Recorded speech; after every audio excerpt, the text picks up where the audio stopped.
Okay, it's a beautiful fall day, October 4th in Florida, and I'm doing a Kawasaki 1000 engine head. I am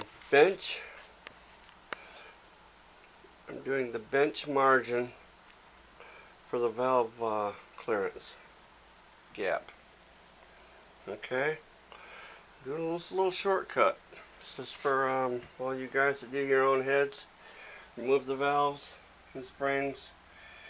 You lap it all in, clean it off, lap all the valves in their seats and clean them up, and then put a little lube on your cams and tighten down your cam caps. Make sure you put your buckets in there, alright? That way you can test them out one valve at a time. Okay, you got your respective valves, okay? Right now I'm checking number one exhaust. See how I got the number one exhaust. So I got the lobe pointing away from the bucket. I used to do them right on the compression stroke when they were in position for top TDC compression.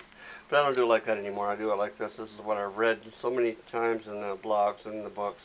This is how you do it. So I think it varies a little bit more, fluctuates more, but it works good anyway. I've done it like this, and I use a 5/1000 feeler gauge. All right, 5/1000. Okay, I got the number one set up. I go to my number one exhaust valve. All right, stick it up through the bottom.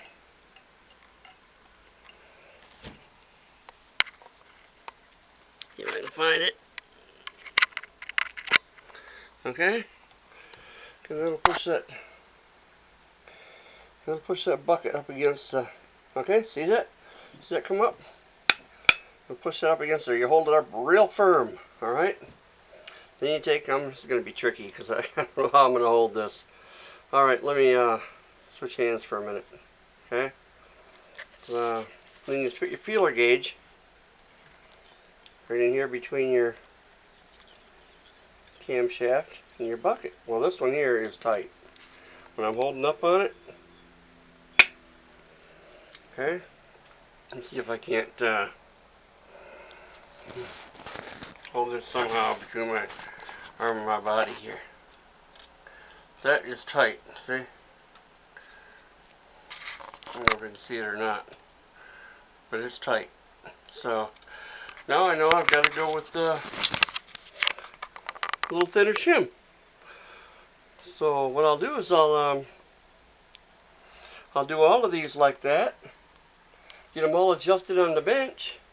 Then when I put it on the bike, they're almost right on. You still might have to adjust one or two, but it's a hell of a lot better than putting the head on there and then having to take the cam out 2 or 3 times. They're trying to use those damn little dealios that where you can change it without pulling the camshaft. I think it's much easier to pull the camshaft myself, but everybody's got their own way of doing it. But anyway, this is a quick and easy way to adjust your valve clearances. You got your head apart anyway, and I wouldn't take the head apart just to do it like this. But if you're redoing a head like I'm doing this one, relapping the valves and chasing all the threads, and I cleaned everything up real good, all the passages, oil passages, and this is the way to do it. Okay? Thanks for watching.